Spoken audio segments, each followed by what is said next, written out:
Hello, Year 11. So here is a quick video to help you with your homework for week 1.2. So last week you did 1.1 and you did paper 2, question 1 and question 2. Now this week what we've got here is paper homework 1.2 and it says autumn by mistake. It should say spring on the top. Okay, so there's a typo there. Yeah, it is spring. This is the question that we're focusing on this week. So we've got paper 2, question 3. Now, one of the things that I always do before reading the source is read the question first and highlight the keywords in that question. Now, for question 3, or paper 2 in particular, one of the things that they don't do, like they do in paper 1, is when you've got the language analysis question, they don't give you the extract right there. You have to go and turn back to the source and find actually either the source that they want you to use or the lines that they want you to use. So it's really important that you read the question and you find out which source they want you to use for question 3. The next bit that you have in the question is as following. So how does the writer use language? So I'm going to highlight language as well, I didn't do it earlier, to describe the incident. Now, whenever I have a language question, I just like to follow TP straight away, and I like to follow TP because it makes sure that my answer focuses on the technique that the writer is using in terms of language. I'm straight away going to be talking about the language that the writer uses. I've got this kind of evidence. I need to put that evidence of that technique. The purpose. Now, somebody keeps on saying point, and I kind of like that actually. What you're trying to do when you're talking about the purpose is also answer the focus of the question. Go back to this, whatever they're asking you to analyze language for. And then it's about looking at the effects. Now, when we do effects, I like to use, and it helps me with my development of analysis, I tend to use magic circles. Now, magic circles, they don't always have to be just like one word and developing another word and developing another word. It can be like developing or helping you explain your ideas. So in your first circle, you tend to put the thing that you are analyzing from the text, so the quotation you're analyzing from the text, and then you try to think of 3 things, connotations that are being created by that word. And I tend to, there are 3 phrases that I like to use. Creates an image of, highlights, and then I like to look into like the symbolism of ideas. Now, this is not always possible, depending on the source and how challenging that source is. Now, for this paper, I must say, we've chosen actually I think quite a challenging text, in that it doesn't necessarily have loads of similes or metaphors or personification, and actually it's a challenging text due to the tone of the text. So it's not as straightforward as other ones.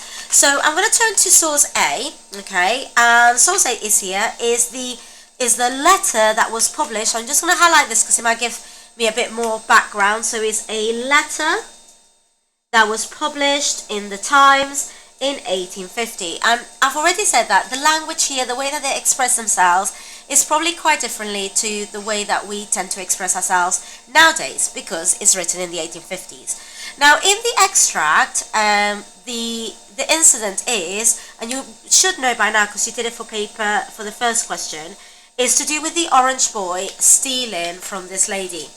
Now, the question that we're answering actually is, and I've also highlighted there the focus, see, I've lost it, is how does the writer use language to describe the incident? Now, the incident then is, and I'm going to write it here just so that I know what I'm looking for, is the orange boy stealing from the lady. Now, on the surface level, I think you can talk about actually how this is actually quite an unpleasant experience for women, and for society in general. You might want to focus on the incident, focusing on the manipulation of the boy, and the way that he manipulates the lady. And I think that would definitely get you into like a level 2, level 3 response. A level 4 response, now I am going to put it here because I will make some comments on that, is that a level 4 response may actually identify and notice a bit of the mocking, maybe even a bit satirical tone used in this source. The narrator does feel bad for the lady and the way that she has been treated, um, but at the same time, the way that he's writing it is a bit humorous in bits and a bit tongue in cheek. So there is an aspect of actual humor as well.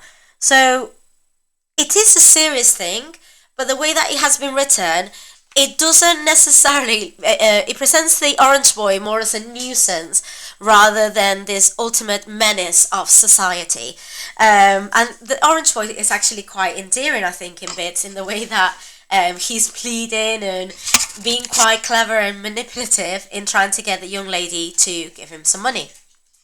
So I'm going to read it and I'm going to try and add the tone as I'm reading it. So, sir, as the Times is always open for the insertion of any remarks likely to caution the unwary or to put the unsuspecting on the guard against the numerous thefts and robberies committed daily in the streets of London, I am induced to ask you to insert a case which happened on Saturday last and which I trust may serve as a warning to those of your lady readers who still carry purses in their pockets. Now, this beginning of the source, all it's doing is the writer is establishing why they're writing to the Times. Now, here the Times is the name of the newspaper, and he says how the Times, as a newspaper, often likes to caution people about thefts and robberies, and so the writer of this text felt compelled. He says, I am induced, so I feel like I should ask you to put this little case that happened last Saturday in your newspaper, warning your lady readers, in particular focusing on lady readers that still carry the purses in their pockets. A young lady, and as the police reports add, of very prepossessing appearance, a relation of the narrator's, was walking between 12 and 1 o'clock with another young lady, a friend of hers, in Albany Street, where she resides, when she was accosted by a boy about 11 years of age. Now, you learn it's not necessarily about the incident, but it's good to try and understand what that sentence is saying. So you've got a young lady, and the police reports a very prepossessing appearance. So it's saying that she's got quite strong features, maybe suggesting that she can be pretty actually. And then it says here, a relation of the narrators. Now, what is saying in this phrase here, or this clause here, and what you've got is he's saying that this lady that he's writing about is related to me, okay? And it's just written in a different way. It's just not as straightforward as we may have said it. If I was writing this in the modern day, I would say a young lady related to myself was walking between these hours. Now, you might want to highlight the fact that it says between 12 and 1 o'clock. So that gives you a tiny bit about the incident. So the incident happened in broad daylight. In broad daylight. Okay, so it might be something that we want to include. And I think it might suggest actually that the incident is not as threatening or as scary and overwhelming as maybe something that could have happened actually at night time. And it mentions how this lady was walking where she resides, so she is defending the lady being in that place, okay? There is no question as to why the lady was there. She wasn't walking through some dodgy alleyway, or she wasn't walking through some dodgy street. So this kind of saves the lady's reputation when she was accosted by a boy of about 11 years of age. Now, accosted means to be approached, and I think by describing the age of the boy, it just suggests that he doesn't appear overall threatening. Not threatening.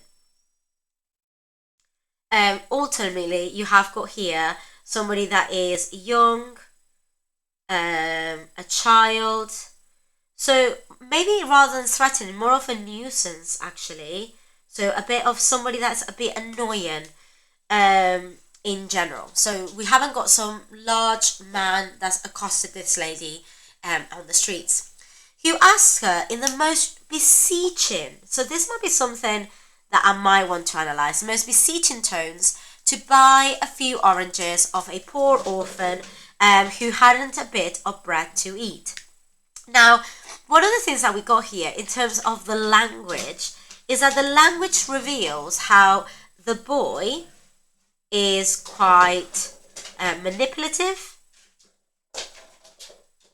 that he is quite cunning, that he is using emotive language to try and get this woman. So, and it's a bit humorous actually. You can almost imagine this kind of like young lad like looking a bit ragged and just saying, "Oh, please, miss, please give me some money." So there's not necessarily anything that is too threatening or disturbing.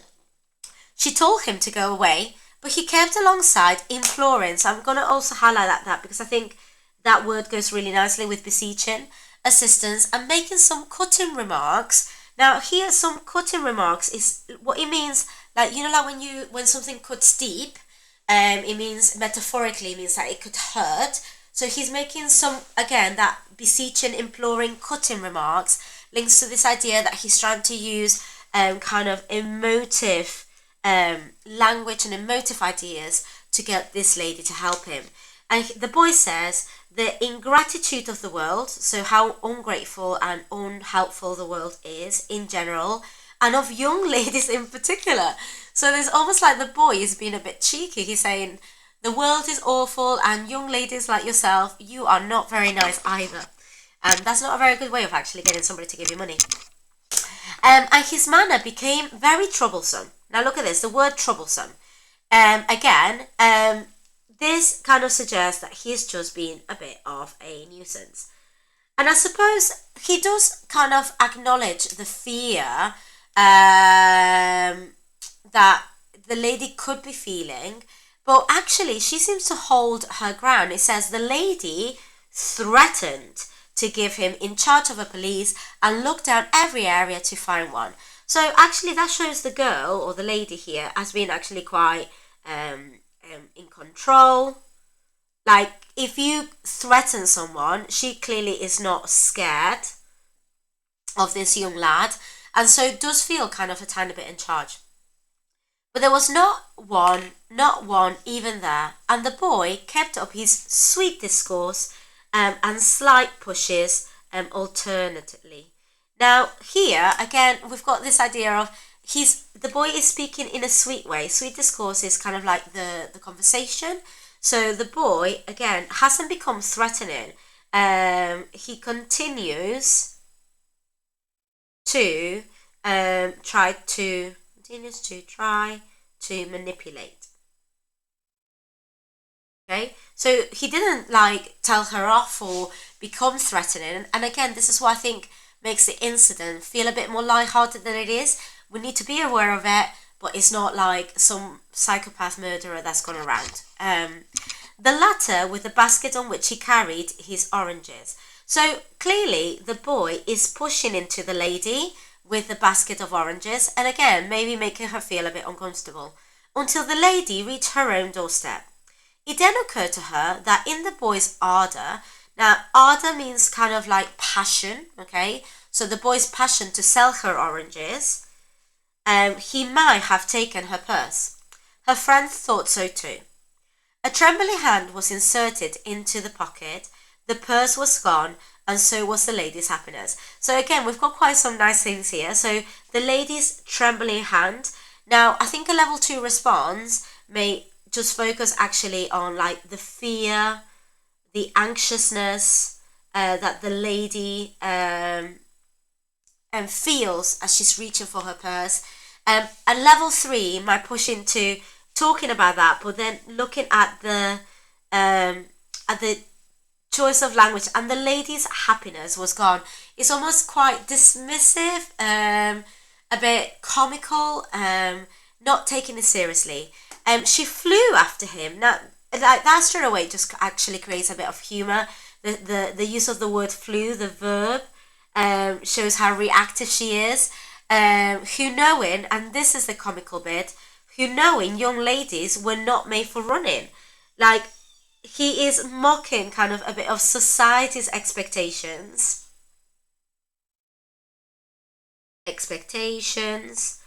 of women.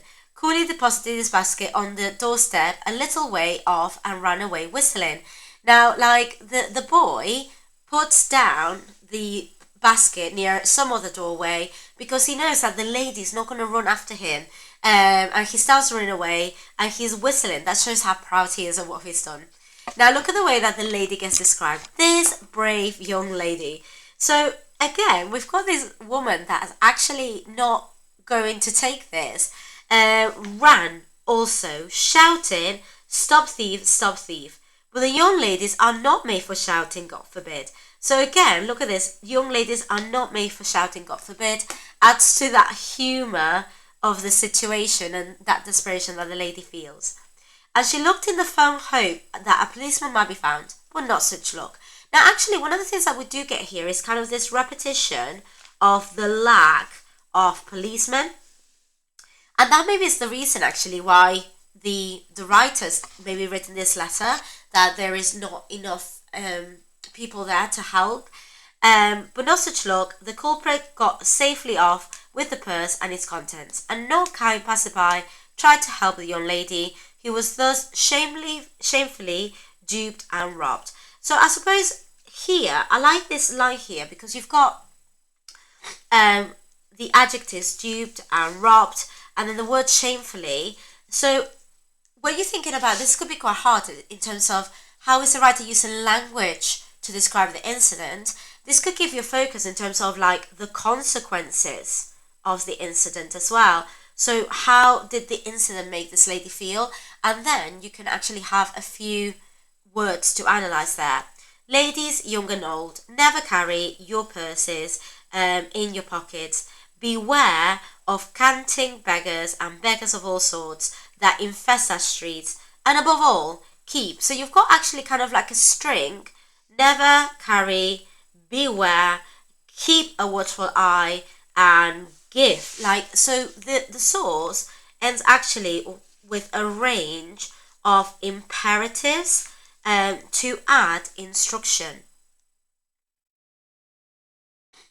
Kind of highlighting the way that this piece is about warning the reader of incidents like this. So if we are going to start then analysing, okay, so there are a few techniques that actually you might want to use and analyse and have connotations. So in terms of the incident, I would say that one of the things that that the incident highlights, so I'm trying to come up with ideas and then I'm going to put the techniques and the quotes. So the incident feels a bit unjust,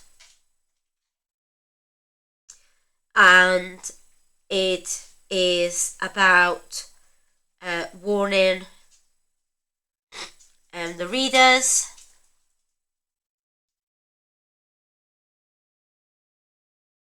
and thinking about the incident feeling a bit unjust.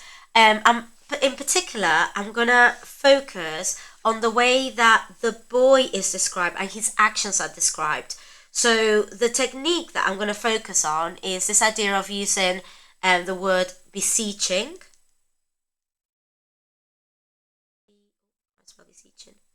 Beseeching.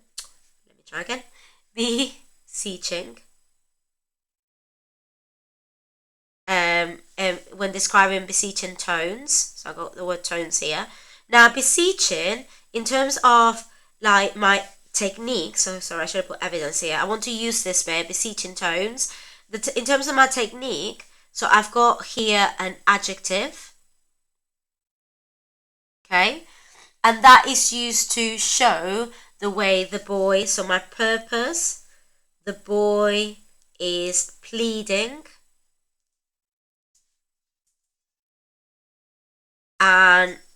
how the boy is conveying an exaggerated desperation. Now, what are the effects of that in presenting the incident as unfair? So the effects of that in presenting the incident as unfair, I would say, so for example, I might say that this, so beseeching, I'm going to just write, I'm going to do a bit of magic circles here. So beseeching makes me think that there's an aspect of being manipulative.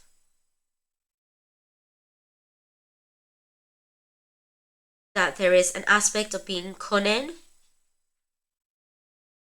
That in this context is actually being quite deceitful.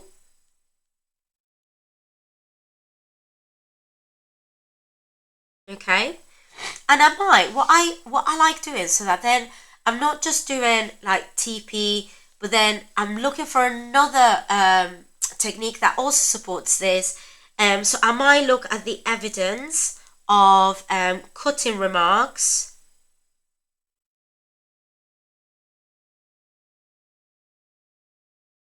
And in particular, I would look here at the way that the boy is using this to guilt trip the young lady. And this kind of suggests, again, going back to that unjust, that the whole incident has been emotionally overwhelming, maybe. And then I start doing my magic circles again. So in particular, I like the word cutting on this. So I might zoom in on the word cutting. So effects. And I'm going to do my magic circles. Cutting. Let's think. So now cutting here is not about like actually cutting something in terms of a piece of paper, but it is here in terms of that idea that we've got the creates an image of something that is sharp or a sharpness, and maybe even a cruelty, which in here in particular reinforces the idea that the boy is using this to deceive the lady.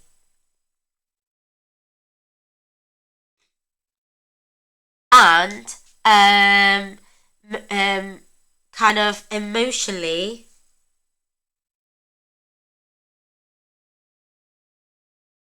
blackmail her to some extent. Okay, so look at the way I've just explored this idea of the thievery being unjust, but I'm zooming in on specific words so that I'm giving a range of techniques. Now, I didn't say actually the word. It says cutting remarks. Now, cutting remarks here again is another adjective, so I might want to put that as well. If not, just the word will do. Now, if you wrote this like for your answer, that would be fantastic. Okay, so that could probably maybe get you at the top of level 2, maybe into the beginning of a level 3. Now, like I said earlier, one of the things I'd like to also look at is a way that you could achieve maybe up to a level 4. So going for that 12 out of 12 kind of mark. Now, one of the things that is really interesting about this piece is that the piece actually uses quite a satirical and jokey tone by contrasting actually the way that the young lad behaves in stealing and the way that the lady reacts. So one of the things that I might talk about actually is the way that the piece uses a bit of humor, maybe even a satirical tone, to mock Like, and it's not to mock the situation actually, but more to mock the expectations of women in society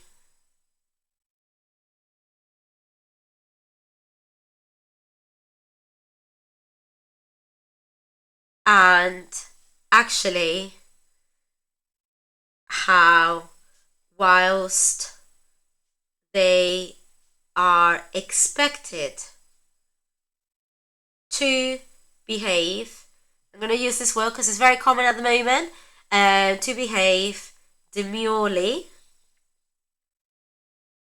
the lady in the source doesn't. And she doesn't actually, because not only does she run towards the boys, she's also shouting. And I'm going to be focusing on this idea of shouting and the repetition of young ladies, which I think kind of undermines young ladies or is mocking them a tiny bit, and how they're meant to behave.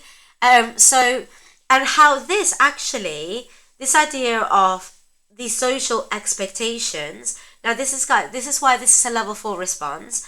Hinders women's ability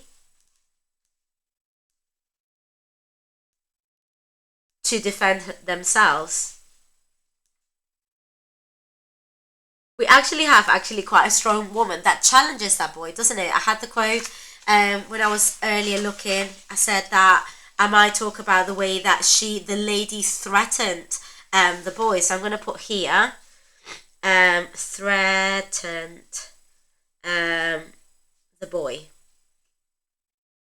So you've got actually that aspect. So I'm not necessarily going to do like loads of magic circles or anything for this bit, but I do. If you are going for that level 4 response for this question, I would recommend that you start thinking actually about how, in particular, that bit, like that juxtaposition between the boys. What did he say? He's like really proud of himself.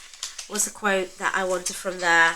Oh, he ran away. The boys kind of ran away whistling. Kind of contrasts with the brave young ladies. So brave, and her running.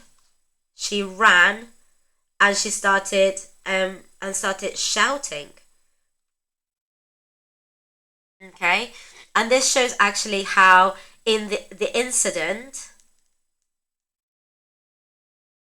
was annoying and frustrating for the young lady.